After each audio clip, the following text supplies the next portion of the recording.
melakukan, menggenapkan apa yang diwahyukannya kepada saudara dan saya.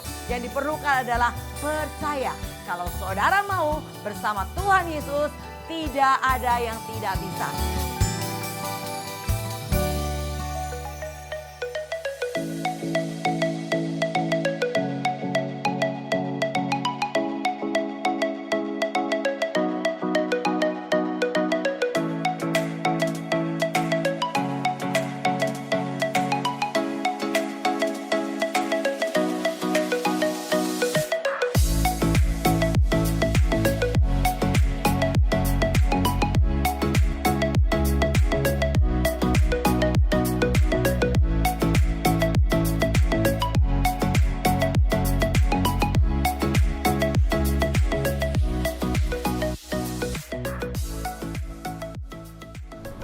Shalom sahabat penerobos, selamat jumpa kembali bersama GOB Generation of Breakthrough. Hari ini saya akan bawakan satu tema, kepemimpinan yang memberdayakan. Sebelumnya mari kita satukan hati berdoa.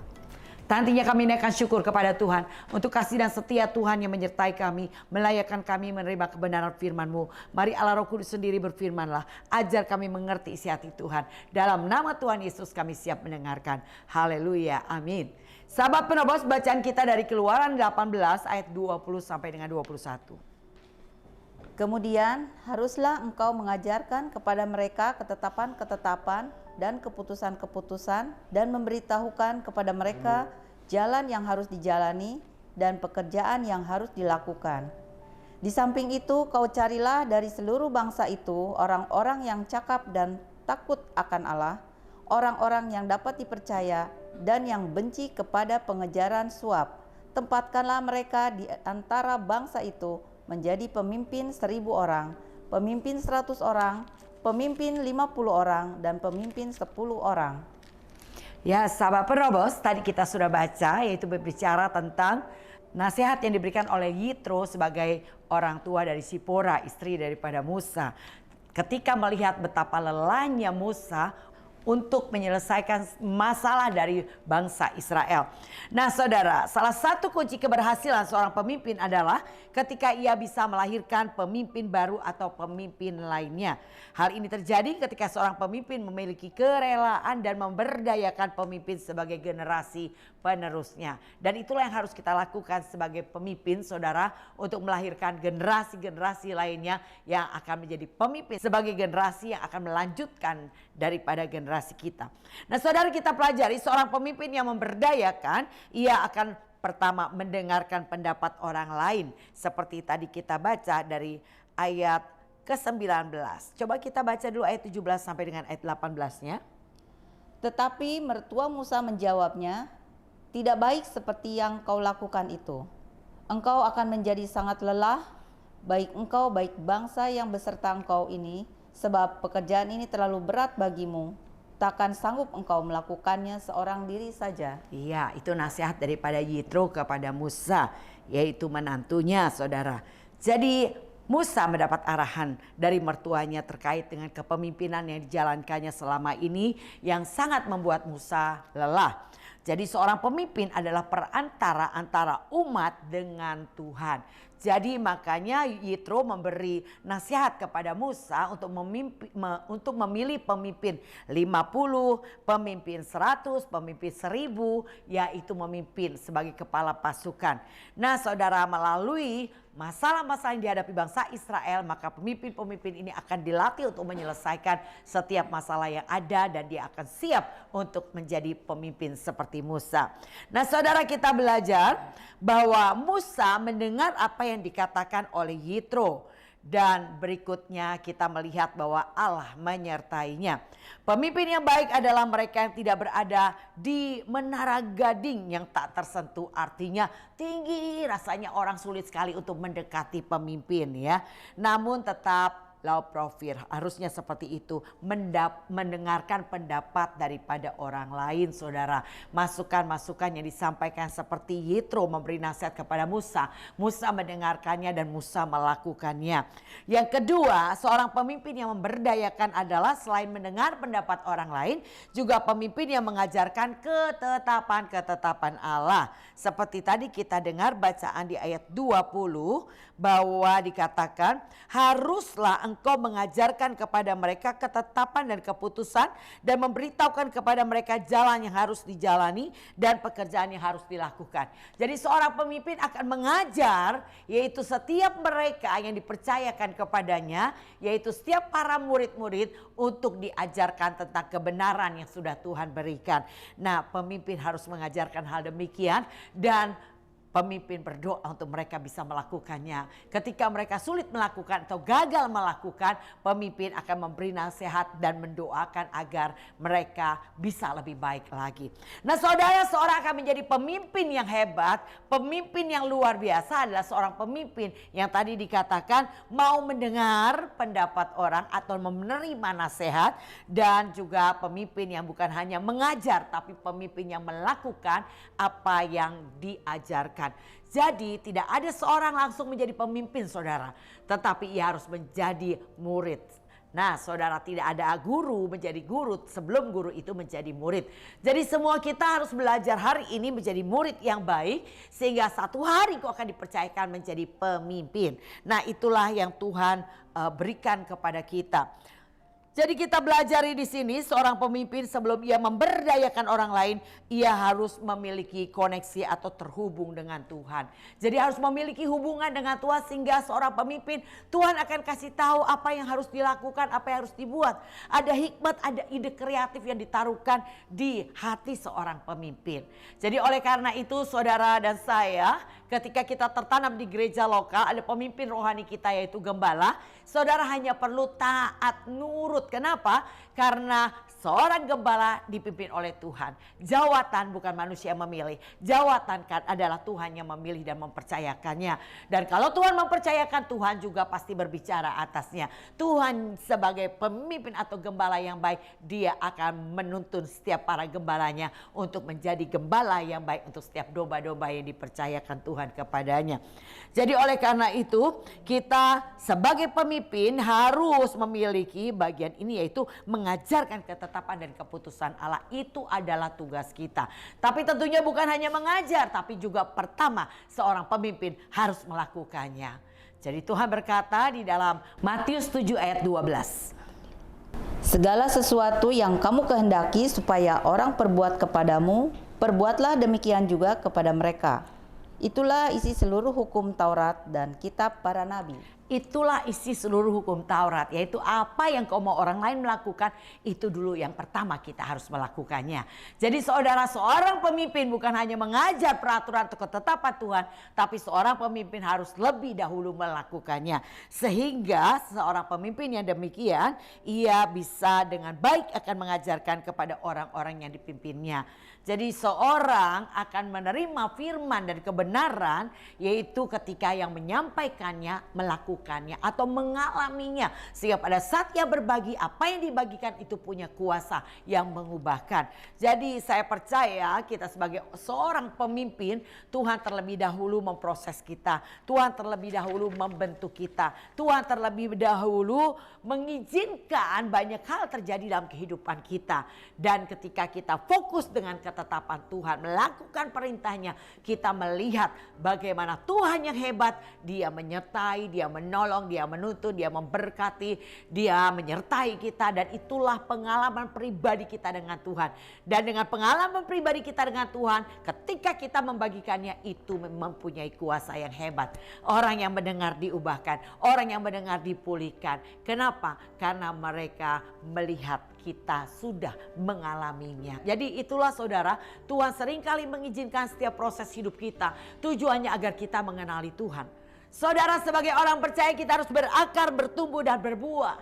Bagaimana caranya berakar? Berakar bertambah dalam dimulai dari ketika kita ada di dalam masalah. Ketika kita ada dalam goncangan. Ketika kita mengalami aniaya. Saudara, Tuhan sering mengumpamakan kita seperti pohon, saudara. Pohon yang kuat di cuaca ekstrim adalah pohon korma. Dan saudara tahu bagaimana cara menanam pohon korma, yaitu ketika biji ditanam harus ditaruh batu di atasnya. Supaya apa? Supaya akar dari biji korma itu tumbuh ke dalam, saudara. Merambat ke dalam dengan sangat kuat berakar, akhirnya bisa melemparkan batu itu, saudara. Sehingga ia adalah pohon yang sangat kuat di cuaca ekstrim. Kalau ada badai besar, pohon korma cuma doyong tapi dia akan bangun kembali. Dan itulah, saudara, yang Tuhan lakukan bagi kita orang percaya. Tuhan izinkan ketika kita menerima Yesus sebagai Tuhan Juru Selamat, memberi diri kita dibaptis. Saat itu saudara mulai start, yaitu di garis start untuk masuk dalam perlombaan. Dan Tuhan izinkan beban itu ada. Maka ada orang bilang begini, aduh saya gak mau makin dalam dah. Semakin dalam ikut Tuhan, semakin sungguh ikut Tuhan, masalahnya makin banyak. Ya, tetapi Tuhan menolong, saudara. Di dalam Mazmur 34 ayat 20. Kemalangan orang benar banyak, tetapi Tuhan melepaskan dia dari semuanya itu. Ya, kemalangan orang benar banyak, tapi Tuhan melepaskannya dari semua itu. Nah, itulah yang membuat kita semakin berakar. Itu yang membuat kita semakin percaya. Itu yang membuat kita semakin mengenal Tuhan. Di mana Tuhan memberi pertolongan di tengah kemalangan yang kita hadapi, saudara. Jadi Tuhan izinkan beban demi beban ada di hadapan kita. Untuk kita melihat kuasanya yang hebat. Dikala engkau mengalami sakit, mungkin dokter sudah angkat tangan. Tetapi disitulah ketika kita berserah, Tuhan menjamah, memulihkan, menyembuhkan kita. Dan kita berkata, Tuhan kau sungguh Jehovah Rafa, Allah penyembuh yang hebat. Ketika engkau mau melihat Tuhan sebagai Jehovah Jireh, Allah yang menyediakan. Engkau Tuhan izinkan dalam keadaan masalah dalam ekonomimu. Engkau sepertinya penghasilanmu makin menurun. Atau pekerjaanmu. Atau di mana engkau bekerja dan kau harus di PHK. Ya. Atau kau mengalami kemerosotan dalam segala hal. Tetapi ketika engkau datang sama Tuhan. Ketika engkau berdoa. Lalu Tuhan memulihkan segala sesuatu. Sehingga engkau katakan, Tuhan kau Jehovah Jireh, Allah yang menyediakan. Kita akan melihat kuasanya yang hebat di tengah masalah, saudara. Jadi oleh karena itu jangan pernah takut dengan masalah. Hadapi setiap masalahmu, lihat kedahsyatannya. Tuhan yang dahsyat akan menyatakan pribadinya kepada kita di tengah masalah. Justru di padang gurun engkau akan melihat Tuhan. Di padang gurun bangsa Israel melihat bagaimana Tuhan yang hebat bisa mendatangkan roti mana dari surga, saudara. Memelihara mereka dari kelaparan. Di padang gurun mereka boleh melihat burung puyuh berterbangan di kemah mereka. Dan mereka makan sampai kenyang, saudara. Dan di padang gurun ia melihat bagaimana Tuhan memberi mereka minum dengan limpah-limpahnya. Jadi saudara, di padang gurun kau akan mengenali kehebatan Tuhan. Jangan takut padang gurun, jangan takut dengan masalah. Hadapi masalah, kau akan lihat Tuhan di sana yang memelihara, yang menyertai kita, yang menolong kita. Dan kau akan terharu dan engkau akan terpesona sama Tuhan. Jadi oleh karena itu saudara, yang kita harus lakukan, mari saudara hadapi setiap prosesmu. Kau punya pengalaman pribadi dengan Tuhan, engkau beritakan kepada orang di sekelilingmu dan mereka melihat. Seringkali orang bilang begini ketika kita beri nasihat kebenaran. Kamu gak ngalamin sih, kalau kamu ngalamin kamu pasti gak akan bisa mengucap syukur. Tetapi ketika kita ada di posisi sama seperti mereka, kita pernah mengalami dan kita menang dari masalah itu. Kita bisa berbagi cerita dan mereka bilang, wow, ya akhirnya membuat mereka boleh melihat keteladanan bagaimana kita keluar dari masalah itu. Jadi oleh karena itu percayalah saudara, setiap masalah yang ada di hadapanmu Tuhan izinkan untuk membentuk satu cerita tentang Tuhan. Saya sangat diberkati dengan satu lagu, yaitu bicara tentang ku kagumi ya. Ada cerita dalam setiap proses hidup saudara dan saya. Ada cerita tentang Tuhan, saudara. Jadi di setiap proses yang saudara hadapi, di situ ada cerita tentang Tuhan.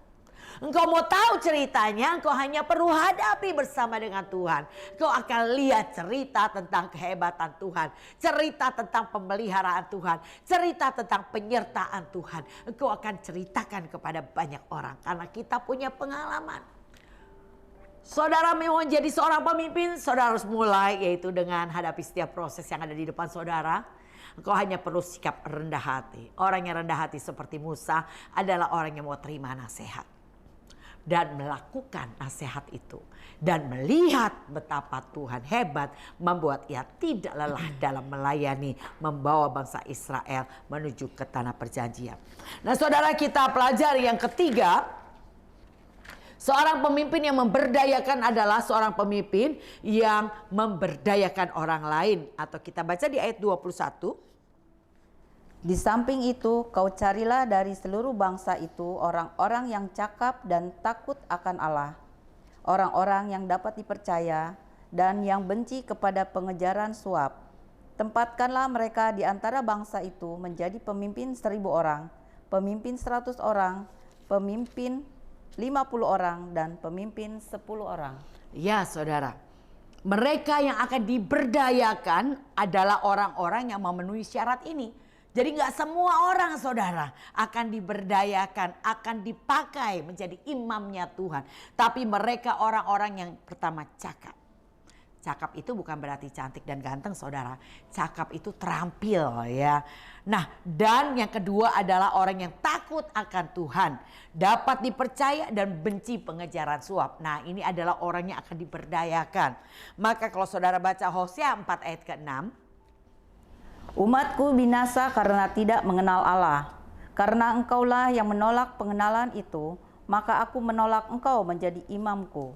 Dan karena engkau melupakan pengajaran Allahmu, maka aku juga akan melupakan anak-anakmu. Dikatakan umatku binasa karena mereka tidak mengenal Allah. Kenapa mereka tidak mengenal Allah?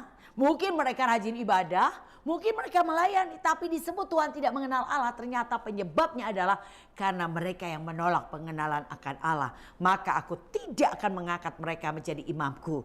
Jadi orang yang tidak mengenal Allah itu tidak akan dipercaya oleh Tuhan menjadi pemimpin. Tetapi hanya orang-orang yang cakap, yang takut akan Tuhan, dapat dipercaya dan benci pengejaran suap. Orang yang tulus hati melayani Tuhan, itulah yang akan diberdayakan atau dipakai Tuhan. Kenapa mereka disebut menolak pengenalan akan Allah? Yaitu ketika mereka selalu lari dari proses saudara. Ternyata proses-proses yang saudara dan saya hadapi itu adalah proses yang membawa engkau mengenali Tuhan. Biasanya kalau para pahlawan yang kalau di film-film itu Avenger ya, Batman, Superman. Nah itu biasanya hadir ketika ada yang perlu ditolong. Ketika ada masalah, ketika ada yang berteriak tolong, tolong. Nah disitulah Superman, Batman, Avenger mereka datang menyatakan pribadinya untuk menolong mereka yang dalam kesulitan. Nah demikian juga saudara, superhero kita adalah Tuhan Yesus. Ya. Dia akan menyatakan pribadinya sebagai penolong yang hebat ketika kita ada di dalam masalah. Kau berseru Tuhan tolong, dia akan nyatakan bahwa dia Tuhan yang sanggup menolong. Bahkan kalau Daud katakan dalam Mazmur 46 ayat 2, Allah itu bagi kita tempat perlindungan dan kekuatan sebagai penolong dalam kesesakan sangat terbukti. Kenapa Daud bisa berkata begitu? Karena Daud selalu berseru kepada Tuhan di setiap masalahnya. Dan dia selalu melihat pertolongan Tuhan. Dia selalu melihat solusi demi solusi daripada Tuhan. Sehingga ia boleh berkata, Tuhan sebagai penolong dalam kesesakan sangat terbukti. Saudara mau berkata demikian? Mari saudara hadapi setiap masalahmu bersama dengan Tuhan. Engkau akan lihat bahwa dia penolong dalam kesesakan kita. Dan sangat terbukti. Pertolongannya enggak mudah-mudahan. Pertolongannya enggak semoga. Tapi pertolongannya adalah pasti saudara. Dia pasti tolong, dia pasti beri jalan keluar buat kita. Nah saudara, tadi seperti katakan cakap itu berkaitan dengan kompetensi atau kemampuan seseorang dalam mengerjakan hal-hal yang dipercayakan kepadanya. Itu adalah orang yang cakap ya. Sedangkan takut akan Allah dapat dipercaya dan benci pengejaran suap ini berkaitan dengan kondisi mental spiritual seseorang yang diberdayakan sebagai pemimpin ya. Jadi tergantung kondisi mereka. Apakah mereka takut akan Allah? Takut akan Allah berbicara takut melakukan dosa, takut melanggar perintah Tuhan. Itu takut akan Allah. Dan takut akan Allah didapat ketika seorang mencari kebenarannya seperti seorang memburu harta karun. Ya, mereka bukan hanya menjadi pendengar tapi menjadi pelaku firman Tuhan. Semakin saudara melakukan firman, semakin takut akan Tuhan ada pada saudara dan saya. Dan saudara udah pasti, kalau saudara takut akan Tuhan, saudara akan menjadi orang yang dapat dipercaya. Dan saudara sudah pasti akan benci akan pengejaran suap. Saudara melakukan bukan karena disuap, tapi saudara melakukan karena saudara adalah orang yang cinta Tuhan. Nah, ya saudara, itulah yang harus kita lakukan sebagai pemimpin yang sedang diberdayakan, sebagai calon pemimpin. Mungkin kita ini belum jadi pemimpin, tapi saudara satu hari jadi pemimpin. Jadi hari ini saudara sedang diberdayakan, saudara sedang dipercaya. Oleh karena itu saudara, ketika engkau tertanam di gereja lokal, jangan engkau hanya menjadi seorang jemaat, tapi kau harus aktif lebih lagi dan terlibat dalam melayani. Dan ketika kau melayani, jadilah pengerja yang excellent. Engkau akan diberdayakan, engkau akan dipercaya lebih dan lebih lagi. Mari saudara, kita tahu hari dan waktu sudah semakin singkat, kita harus fokus. Ya, sama-sama katakan fokus. Fokus artinya berhenti sejenak. Untuk saudara prioritaskan Tuhan. Carilah Tuhan, maka engkau akan hidup. Itu adalah janji Tuhan. Dan hidup yang dimaksud adalah bukan hidup yang biasa, tapi hidup yang berkelimpahan. Bagaimana caranya mencari Tuhan? Ketika engkau datang kepada Tuhan, ketika engkau dengar firman dan kebenarannya, ketika engkau melayani Tuhan, ketika engkau beribadah kepada Tuhan, engkau sedang mencari Tuhan. Mari saudara, carilah Tuhan selagi ada kesempatan hari ini. Sebab ada waktunya engkau mau cari, kau tidak bisa mendapatkannya lagi. Jadi jangan sia-siakan kesempatan yang Tuhan berikan buat saudara. Waktu yang ada hari ini, inilah kesempatannya. Gunakan waktu yang ada sebaik-baiknya saudara.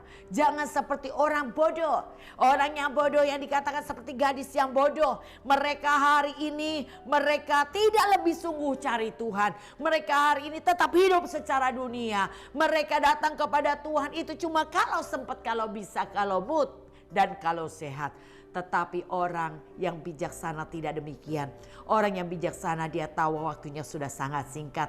Maka dia akan berjuang sedemikian rupa untuk fokus kepada Tuhan. Saudara, apakah saudara orang yang bijaksana atau orang yang bodoh? Keputusan ditentukan oleh semua kita sahabat penerobos. Jadi jangan sia-siakan kesempatan Tuhan berikan. Nafas yang Tuhan berikan hari ini sangat berharga. Mari saudara gunakan sebaik-baiknya sebagai kesempatan untuk kita beroleh selamat. Yaitu dengan melakukan dan menghidupi kebenarannya.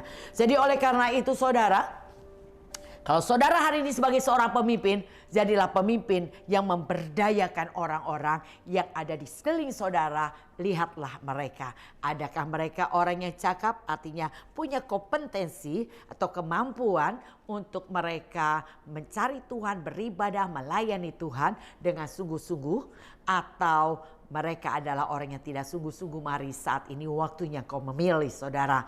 Persiapkan generasi yang akan menjadi pemimpin setelah saudara. Yaitu dengan cara beri keteladanan saudara.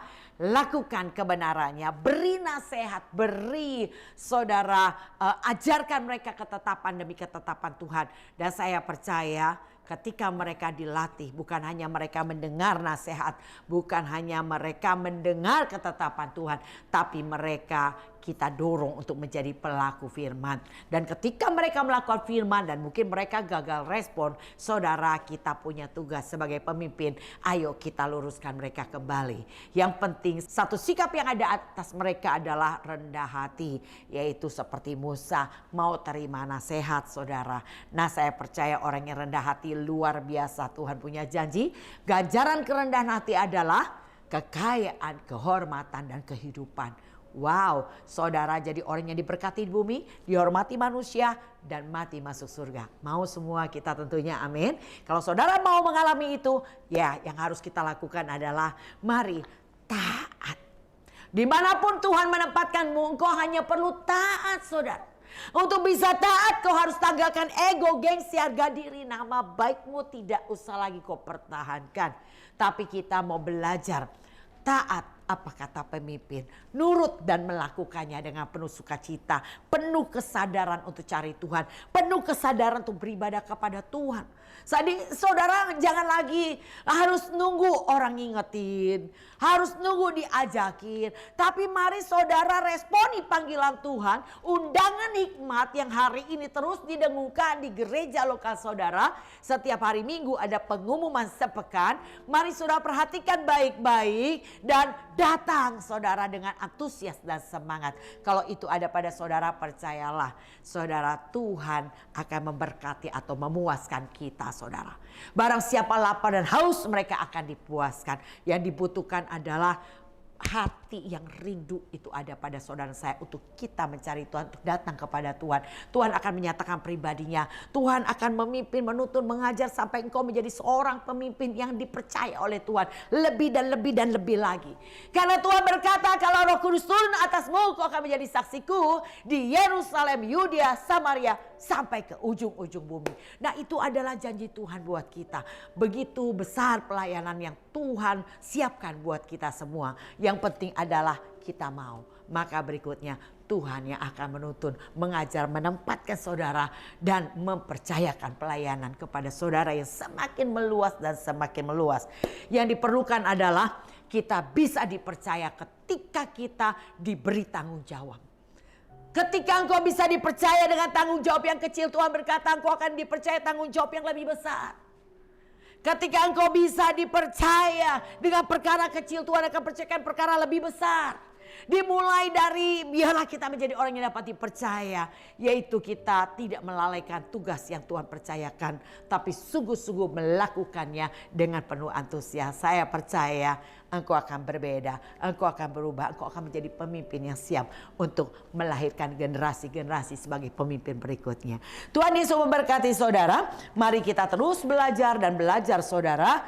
Biarlah saudara seorang pemimpin menjadi pemimpin yang memberdayakan. Kalau saudara belum menjadi pemimpin hari ini, mari persiapkan diri saudara diperdayakan oleh para pemimpin-pemimpin kita dengan menjadi orang-orang yang cakap, menjadi orang-orang yang takut akan Tuhan, dapat dipercaya, dan kita adalah orang yang benci pengejaran suap.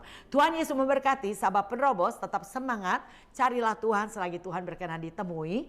Jangan engkau menjadi lelah, tetapi semangat mencari Tuhan. Saya percaya Tuhan akan mempercayakan lebih lagi kepada saudara.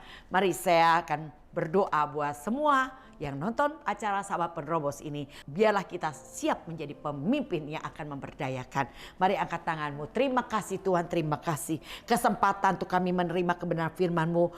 Kami rindu untuk menjadi pemimpin yang dapat dipercaya dan memberdayakan. Urapi kami semua, para pemimpin yang mendengar hari ini. Biarlah kami ada di bawah pengurapan Tuhan. Mampukan, berikan tuntunan hikmat bagaimana kami memberdayakan sehingga melahirkan pemimpin-pemimpin berikutnya Tuhan. Terima kasih Tuhan untuk pengurapan-Mu. Segala puji syukur hanya dalam nama Tuhan Yesus kami kembalikan. Haleluya, amin. Demikian sahabat penerobos, biarlah kita tetap semangat mencari Tuhan, belajar dan belajar. Saya mengundang sahabat penerobos untuk bergabung bersama kami dalam komunitas pemuritan GOB. Silakan catat nomor di bawah ini dan saya akan kasih link Zoom kepada saudara yang rindu untuk dilatih menjadi penerobos yang tidak terhentikan. Tuhan Yesus memberkati. Salam GOB.